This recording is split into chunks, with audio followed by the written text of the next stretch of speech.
该回去了。那是6天先帝。属下敌不过这套灵渊，还是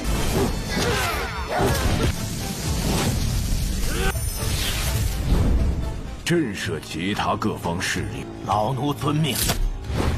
让圣朝子民同子保重。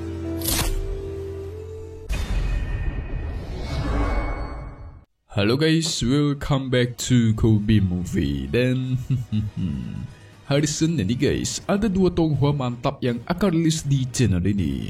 Yes, Dewa Pakboy dan Lord Chen Tian di channel satu lagi. Mantap kan? So maka dari itu kita masuk ke part 306 di Tian Zhechun dulu ya guys. Dimana di part hari ini kita semua bakal melihat Rye Wuqi sama ketua Zhige pergi ke dinasti Nankong untuk mempercepat pernikahan antara Ruyan Chen dan Nankong Yuqin. Wah, ini bahaya nih. Sepertinya sekte Huangfu bakal semakin cepat diserang oleh mereka guys. Sementara Dewa Pakboy akan bertarung melawan seseorang wanita misterius. Siapakah dia? Wanita itu juga memegang pedang khusus yang Tan Yun kenali. Wah, ini kuat nih. Kemarin udah pada seru juga kan, dimana kita semua sudah melihat Tan Yun dan para wanitanya yang pulang ke kampung halamannya Tan Yun. Mereka tentu disambut baik oleh kedua orang tuanya Tan Yun. Apalagi Dewa Pakboy membawa semua wanita cantik ya kan. Istrinya banyak bener, bisik sang ayah di dalam hati. Tetapi di episode kemarin terungkap juga kalau fakta antara Tan Yun dan Yuqin yang gagal nikah guys. Nah, dari situlah Yuqin berjanji akan membantu Tan Yun membalaskan dendam ini. Bahkan jikalau harus menghabisi Tuan Changtian sekalipun. Buat yang lupa, Tuan Changtian merupakan tetua dari dinasti Nankong yang waktu itu menculik Yuqin ketika pernikahannya Tan Yun. Sehingga dengan ini pun kita masuk ke intro ya guys. 我陪你一起杀了他。亲姐姐的记忆八成也是他磨掉的。 Sementara itu di dinasti Nankong, sang pemimpin sudah memutuskan agar pernikahan Yuqin dan Ruyan Chen bakal digelar tepat musim dingin sekitar sebulan dari sekarang. Wah, di saat pernikahan mereka berdua, para leluhur agung dan guru suci itu bakal keluar dari pengasingan demi menjaga dan mengawal pernikahan ini. Memang nih, pernikahan bukan main-main ya guys. Gimana cara Tan Yun menyelamatkan Yuqin kalau banyak leluhur agung yang menanti? Tuan Changtian diperintahkan untuk memberikan undangan kepada semua masyarakat di dinasti Nankong agar ikut merayakan kemeriahan pernikahan ini bersama-sama karena anggapannya ini merupakan peristiwa paling bahagia bagi dinasti Nankong. Pernikahan putri tertua Nankong dan putra sekte abadi. Sebenarnya ada tujuan lain sang penguasa Nankong menyebarkan kemeriahan pernikahan ini, yaitu biar para masyarakat ikut melindungi pernikahan ini dan musuh dari sekte luar itu gak bisa menyerang mengganggu pernikahan mereka guys. Wah, si Tan Yun bakal semakin sulit untuk menyelamatkan Yuqin. 震慑其他各方势力。老奴遵命。让圣朝子民同子。 Sementara itu, Dewa Pakboy dan para wanitanya pamit dari kampung halaman.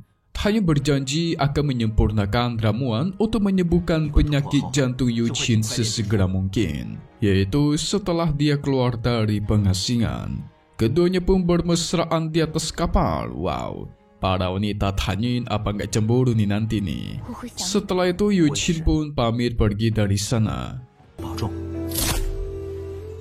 Tan Yun segera memperkuat diri dengan melawan kesengsaraan surgawi. Jangankan kesengsaraan surgawi guys, hukum surga yang membentuk kesengsaraan ini sebenarnya merupakan buatannya Tan Yun. Jadi cuma kesengsaraan surgawi kecil seperti ini itu nggak ada apa-apanya. Hehe. Segera muncul naga emas dari atas langit dan tuar. Dengan mudah dia tahan. Masih ada naga biru yang menerjang dan ini lebih kuat, tapi lagi-lagi bisa dia tahan dengan mudah. Tan Yun pun langsung menerobos.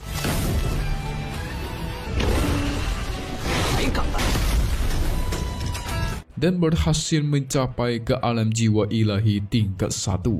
The opak boy kita semakin overpower lagi nih guys, tinggal memperkuat tubuh Dewa Hongmeng. Baru setelah itu dia akan memurnikan pil untuk menyembuhkan Yu Qin.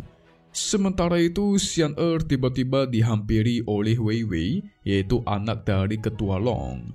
Wei Wei datang ke sini tidak mencari masalah, gak seperti dulu. Kan dulu dia sangat membenci si Xian bersama Tan Yun. Bahkan mereka sempat bertarung waktu itu guys.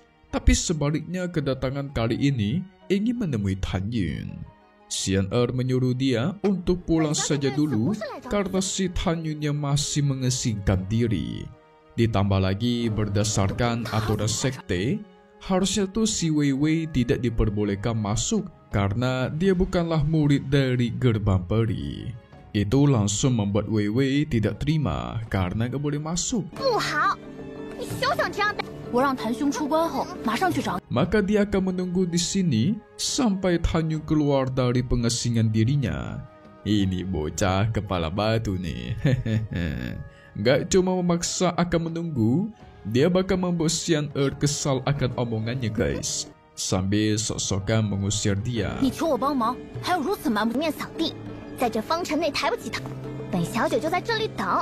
Tapi ujung-ujungnya Wei Wei akan menunggu di sektenya juga. Elah, ini bocah bikin kesel asli nih. Tapi gak lama dari itu lonceng sekte tiba-tiba menyala. Ini kenapa nih guys? Kenapa tiba-tiba menyala? Sementara Tan Yun yang masih sibuk berkultivasi, kekuatannya semakin meningkat dan semakin overpower.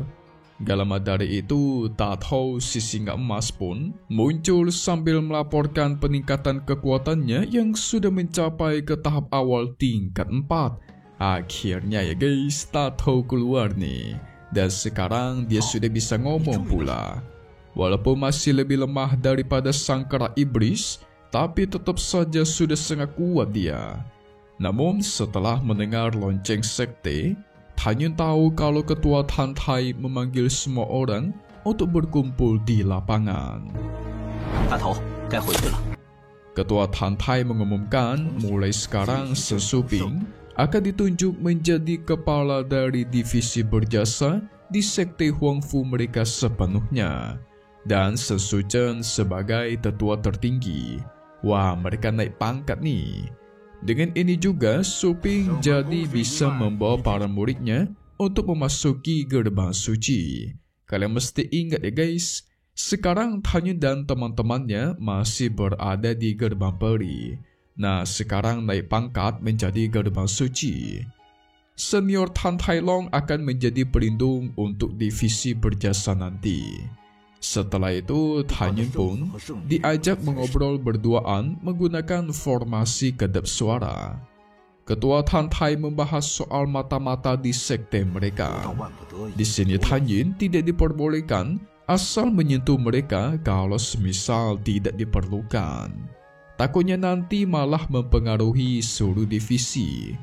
Nah, musuh utamanya Tan Yun sekarang adalah para putra suci dan putri suci di gerbang suci. Jadi maksudnya Ketua Tan Tai seperti ini guys. Ketika Tan Yun memasuki gerbang suci nanti, dia tuh gak boleh asal memprovokasi para tetua di sana. Walaupun mungkin mereka terbukti merupakan mata-mata, tetap saja tidak boleh guys. Cukup fokus melawan para muridnya saja. Karena jikalau sampai Tan Yun menyinggung atau membantai salah satu tetua nanti, bisa-bisa fondasi divisi mereka hancur. Setelah itu, Xian melaporkan kepada Tan Yun kalau dia sempat bertemu dengan Long Wei Wei. Dan Wei Wei berkata dirinya ingin bertemu dengan Tan Yun dikarenakan urusan yang mendesak.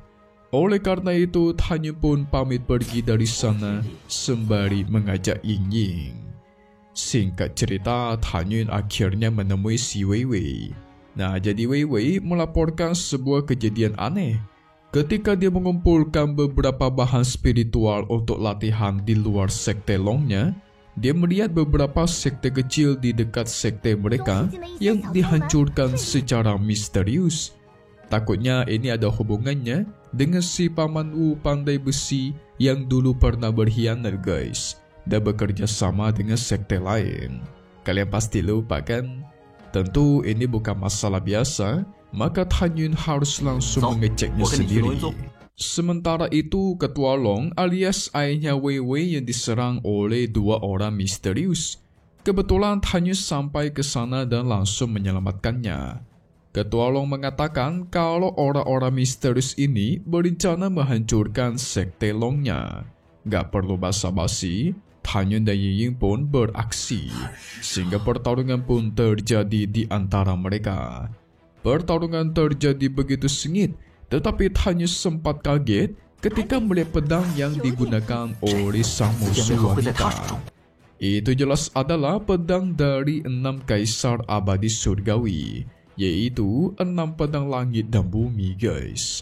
Itu merupakan salah satu pedang dewa. 那是6天仙帝。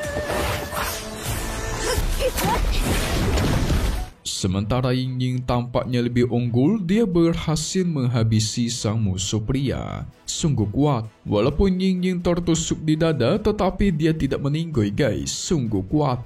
Tapi saat mereka ingin mengepung musuh wanita, dia memanggil elang api hitam yang sangat kuat. Wow. Oke kalau gitu, biarkanlah kera iblis yang beraksi.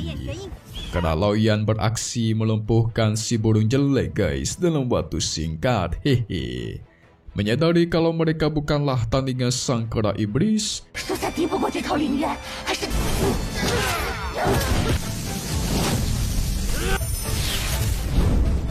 mereka pun memutuskan untuk kabur dari sana.